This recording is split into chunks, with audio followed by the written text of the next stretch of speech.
नमस्कार मित्रांनो, आज आपण लाळ्या खुरकूत रोगाबद्दल बोलणार आहोत, जो हिवाळ्यात जनावरांमध्ये मोठ्या प्रमाणात आढळतो। या आजारामुळे जनावरांच्या तोंडामध्ये आणि खुरांमध्ये जखमा होतात, ज्यामुळे त्यांना चारा खाणं कठीण जातं। दुधाळ जनावरांच्या दुधात घट येते आणि गर्भधारणेच्या बाबतीतही समस्या निर्माण होऊ शकतात। म्हणून या आजारावर नियंत्रण ठेवणं महत्त्वाचं आहे। यासाठी एक घरगुती उपाय आहे।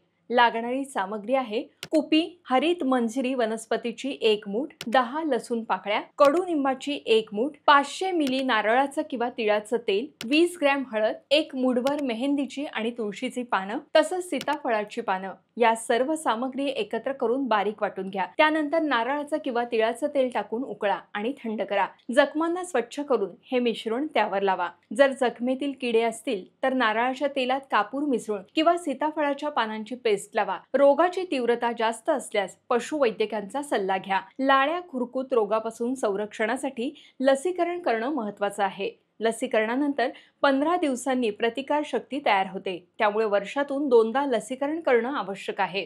आणि हो, हॅलो कृषीला फॉलो करायला विसरू नका। तुमच्या जनावरांच्या आरोग्याबाबत आणखी काही माहिती हवी असेल तर कमेंटमध्ये सांगा। तुम्हाला कोणत्याही एजंट विना जनावरांची खरेदी विक्री करायची असेल तर गुगल प्ले स्टोअरवरून हॅलो कृषी मोबाईल ॲप डाउनलोड करा